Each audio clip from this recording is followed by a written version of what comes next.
विविध प्रश्नावली आज हम आपको बताएंगे।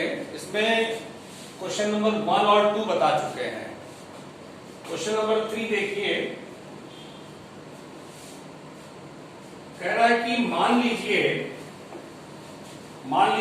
ए कामा बी और सी ऐसे समुच्चय हैं कि A union B equal to A union C तथा A intersection B equal to A intersection C. तो सिद्ध कीजिए बी इक्वल टू सी। तो बी इक्वल टू सी, देखिए सिद्ध क्या करना है, बी इक्वल टू सी। और दिया क्या है ये देखिए, इसमें ज्ञात है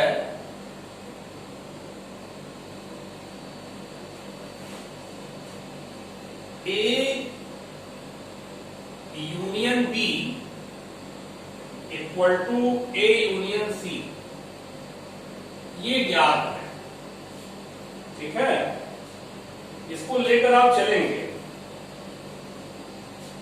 इसमें दोनों साइड में, दोनों तरफ बी का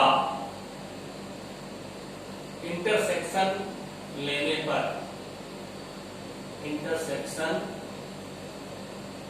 लेने पर दोनों तरफ बी का इंटरसेक्शन ले लीजिए। ए यूनियन बी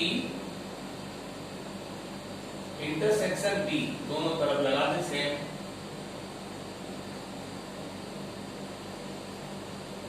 ठीक है, अब देखिए ए यूनियन बी, आप थोड़ा ध्यान दीजिए, कॉन्सेप्ट को समझिएगा कि ए यूनियन बी में कैसे अवयव होंगे। ए और बी दोनों के अवयव आएंगे, ए के भी अवयव, बी के भी अवयव, और फिर बी का इंटरसेक्शन। तो इसका मतलब कि ए यूनियन बी में सारा अवयव ए और बी का है, और बी का फिर इंटरसेक्शन। इसका मतलब कॉमन एलिमेंट, इंटरसेक्शन माने कॉमन एलिमेंट। तो बी और ए यूनियन बी का जो कॉमन एलिमेंट होगा बी का ही होगा, ये आपका बी हो जाएगा। और इसको आप डिस्ट्रीब्यूशन करिए, वितरण करिए। वितरण का मतलब जैसे बाहर कोई चीज लिखा होता है, जैसे मान लीजिए बाहर 3 गुणे 4 धन 5 है, बाहर क्या लिखा है गुणे, तो इसका वितरण होता है 3 गुणे 4 धन 3 गुणे 5। तो गुणे का अंदर वितरण हो गया। इसी प्रकार से इंटरसेक्शन बाहर लगा हुआ है, ठीक है, इंटरसेक्शन का वितरण होगा। कैसे देखिए, ए इंटरसेक्शन बी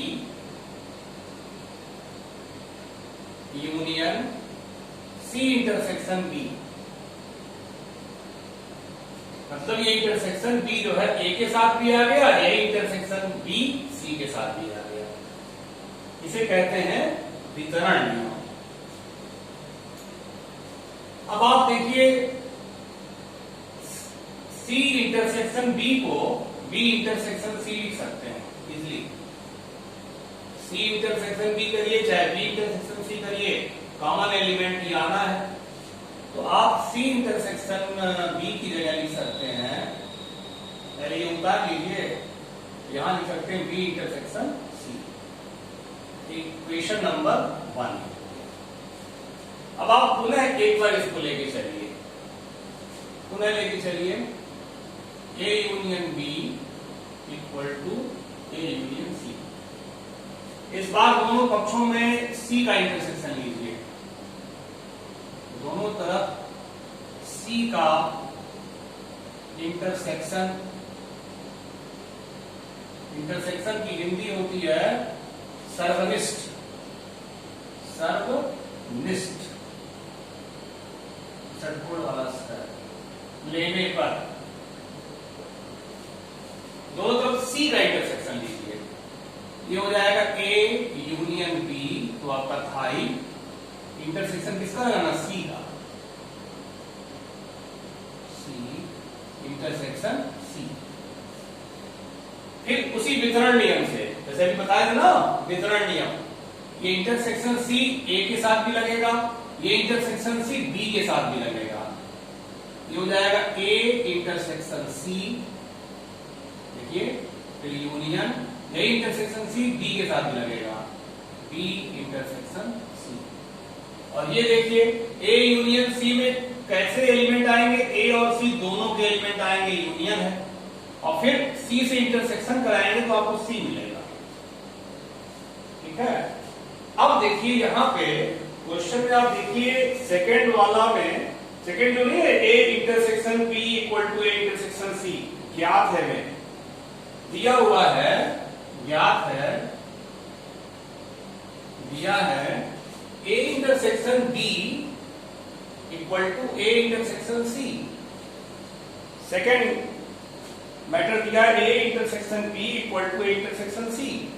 तो ए इंटरसेक्शन सी के स्थान पर ए इंटरसेक्शन बी लिख सकते हैं, ये यहां पे ये लिख सकते हैं। तो क्या हो जाएगा ए इंटरसेक्शन बी, अब यहां पे मैं लिख दे रहा हूं ये चीज, क्योंकि ये दिया हुआ है, किताब देखिएगा ध्यान से, ये दिया हुआ है, ये चीज यहां लिख दी है। फिर union B intersection C equal to C, equation number 2। अब इक्वेशन 1 और 2 देखिए, यही सेम चीज बराबर सी है और यही सेम चीज बराबर बी है, तो सिद्ध हो गया बी बराबर सी। समीकरण 1 तथा 2 से सिद्ध हो गया बी बराबर सी। ये आपका हो गया थर्ड क्वेश्चन। ठीक है, अब चौथा देखिए क्या कर रहे हैं ये,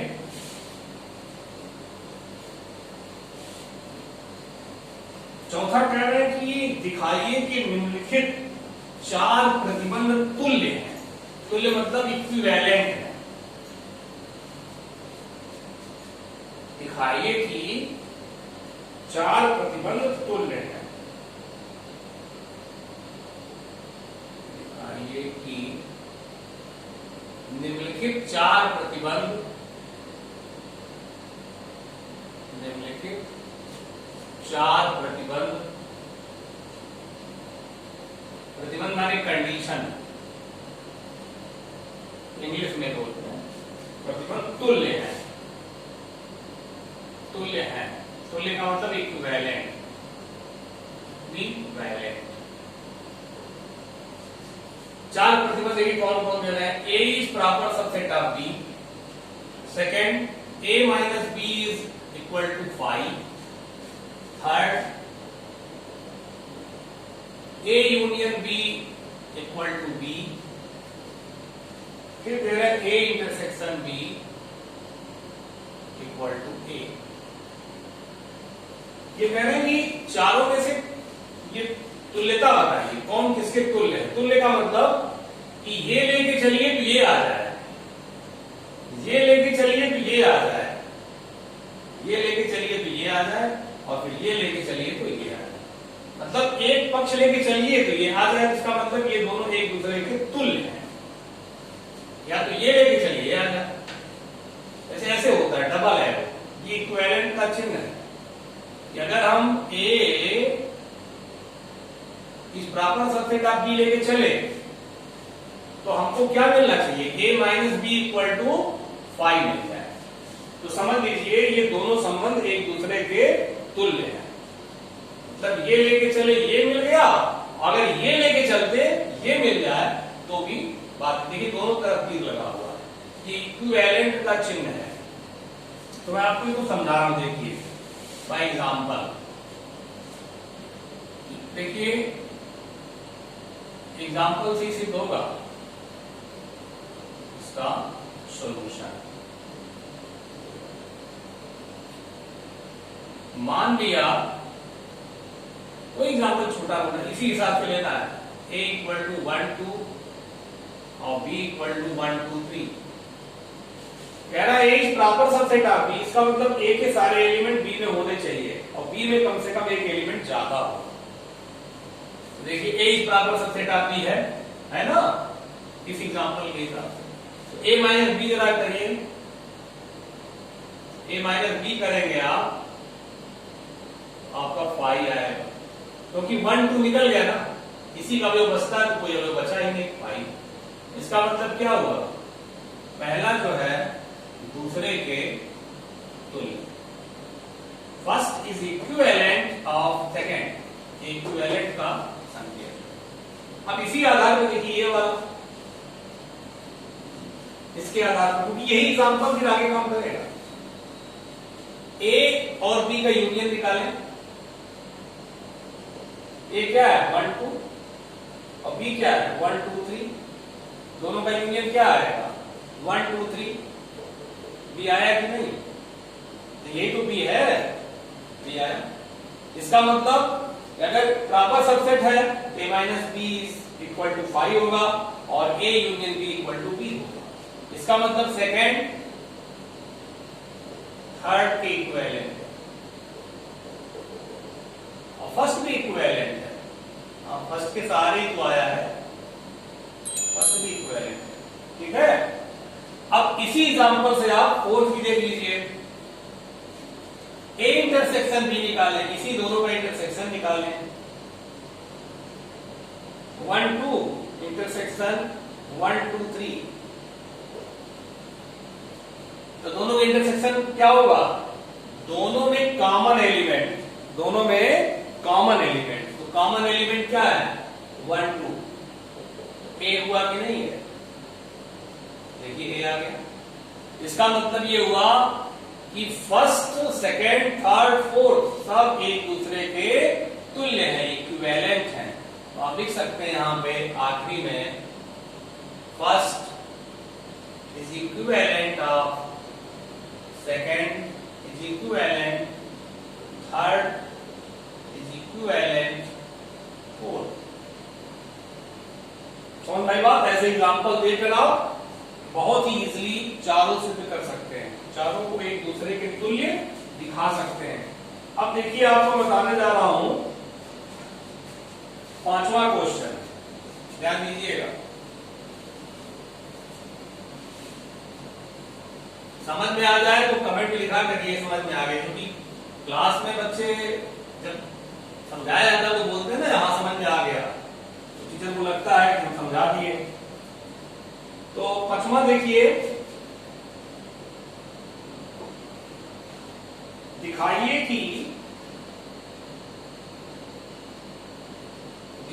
कि A is proper subset of B,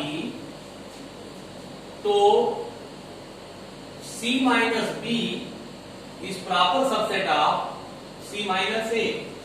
ये क्वेश्चन है। इसमें देखिए इसका प्रूफ हम ये लेके चलेंगे। Suppose that x is element of C minus B, इसमें हम कोई एलिमेंट x मान लिए। आपको मैं दो समुच्चयों के डिफरेंस का प्रतीकात्मक परिभाषा लिखवाया था, आप कॉपी पलट के देखेंगे तो लिखवाया था a माइनस b क्या होगा प्रतीकात्मक परिभाषा में। इसमें ऐसा एलिमेंट होगा x is such that x a में तो होगा परंतु x b में नहीं होगा, x b में नहीं होगा।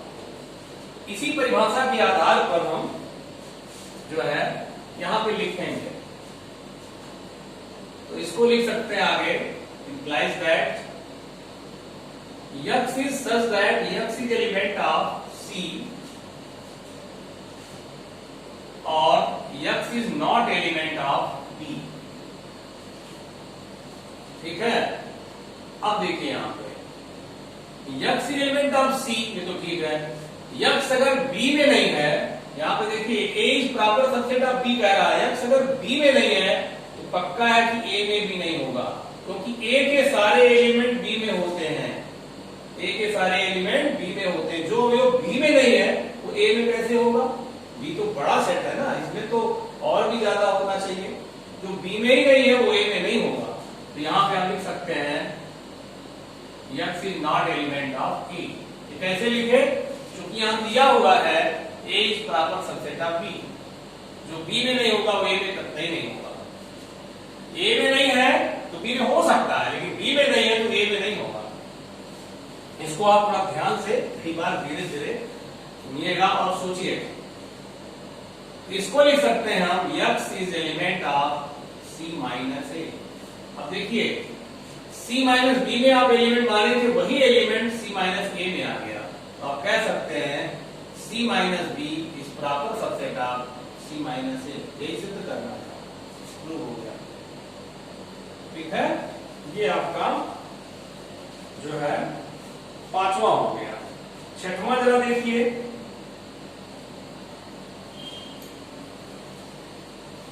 तार्किक है, बात को ये कॉन्सेप्ट समझ में अगर आया है शुरुआत में तभी आपके समझ में अच्छे से आएगा। यदि हम समझा रहे हैं ज्यादा ही, आप उसको ध्यानपूर्वक सुनेंगे, जैसे क्लास में पढ़ाई करते हैं ध्यान से, वैसे जब आप पढ़ेंगे तो समझ में आएगा। देखिए लिखा है, मान लीजिए, मान लिया कि PA बराबर PB, PA बराबर P माने पावर सेट ऑफ A का घात समुच्चय इक्वल टू B का घात समुच्चय। तो सिद्ध कीजिए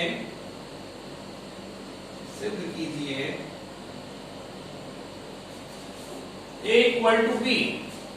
एग्जाम्पल लेके सिद्ध कर दीजिए, आसान है। देखिए A इक्वल टू B, दो समुच्चय ऐसा लीजिए आप जो कि बराबर हो, छोटा ही छोटा लीजिए, 1, 2 और B ले लीजिए वही 1, 2 बराबर है ना। चलिए उधर से लेकर सिद्ध कर दे रहे हैं। तो PA क्या होगा, PA आपका होगा 1, 2, सभी उप समुच्चयों का समुच्चय घात समुच्चय होता है। इसके सभी उप समुच्चय लिखेंगे आप। इसके कितने उप समुच्चय होंगे, 4 उप समुच्चय होंगे। एक तो 1 हो गया, 2 हो गया, फिर एक हो जाएगा 1, 2 और एक हो जाएगा 5। ये PA हो गया। PB निकालिए तो PB भी वही आएगा, क्योंकि वही अवयव जब है तो वही अवयव आएगा 5। अतः PA बराबर PB। ठीक है, ये आपका छठवां हो गया। अब सातवां देखिए, सातवां क्वेश्चन क्या कह रहे हैं, ये किताब आपको सामने रखी पढ़िए। सातवां कह रहे हैं कि किन्हीं भी समुच्चयों A तथा B के लिए क्या यह सत्य है, इसी की सत्यता सिद्ध करवा रहे हैं। PA यूनियन PB बराबर PA यूनियन B, ऐसे कह रहे हैं। क्या यह सत्य है, क्या सत्य है, ठीक है, क्या सत्य है।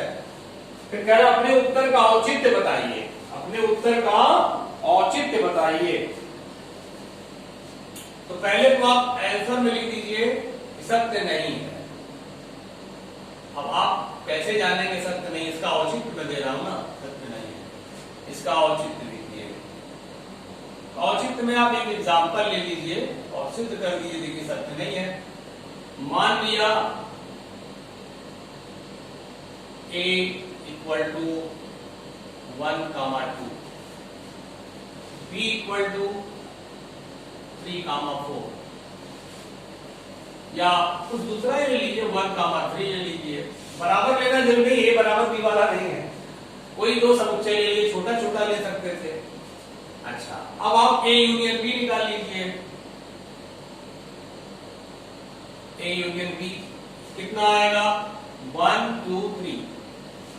अब आप PA निकालिए। PA माने A का घात समुच्चय। कैसे समुच्चय लिखेंगे, इसके सारे एलिमेंट के वो उप समुच्चय, 2, 1, 2, 5। PA हो गया। PB निकाल लीजिए, 1, 3, 5, 1, 3। PB हो गया। अब इन दोनों का यूनियन निकाल लीजिए, इन दोनों का यूनियन, इन दोनों का यूनियन। देखिए कह रहा है ना, उसी तरह निकाल रहे हैं, देखें बराबर आता है नहीं। बराबर अगर आ गया तो सत्य है, बराबर नहीं आया तो असत्य है। इन दोनों का यूनियन देखिएगा, 1 होगा, 2 होगा, 1, 2 होगा, 5 होगा, 2 बार नहीं लिखेंगे, 3 होगा, 1, 3 होगा, बस यही आएगा, 2 बार नहीं लिख सकते हैं। ये यूनियन आ गया। अब A यूनियन B का आप पावर सेट लिखें, इसका पावर सेट, इसका कितना आएगा, देखिए 1, 2 3 1 2 2 3 1 3 3 1 लिखिए, 1 3 लिखिए, कोई दिक्कत नहीं, 3 2 लिखिए, 2 3 लिखिए, बात देखिए 1 2 3 5 8 हमें होने चाहिए, 1 2 3 4 5 6 7 8। अब देखिए, ये देखिए समुच्चय और ये समुच्चय देखिए बराबर है, नहीं बराबर है। जब नहीं बराबर है तो असत्य हो गया ना, क्योंकि बराबर दे रहे थे। तो आप लिख सकते हैं आता है PA union PB is not equal to PA union B। तो इसकी आप असत्यता सिद्ध कर दिए, ठीक है। अब इसके बाद आपको हम कल बताएंगे, और समझ में मेरे ख्याल से आ रहा होगा, और ध्यान पूर्वक रोज पढ़ा करिए। और जो आपके मित्र है अभी जुड़ नहीं पाए हैं व्हाट्सएप से, उनको व्हाट्सएप से जोड़ लीजिए ताकि उनको ही पढ़ाई होती रहे, ठीक है। आप उनका नंबर जान रहे होंगे तो उनको आप बता करके व्हाट्सएप से जुड़वा दीजिए। और जो लोग किताब नहीं लिए हैं, खरीद लें किताब सामने रख करके वीडियो को ध्यान पूर्वक पढ़ेंगे, नोट्स बनाएंगे तो आपको अच्छा रहेगा, फायदा मिलेगा, ठीक है। इसके बाद आपको अगली वीडियो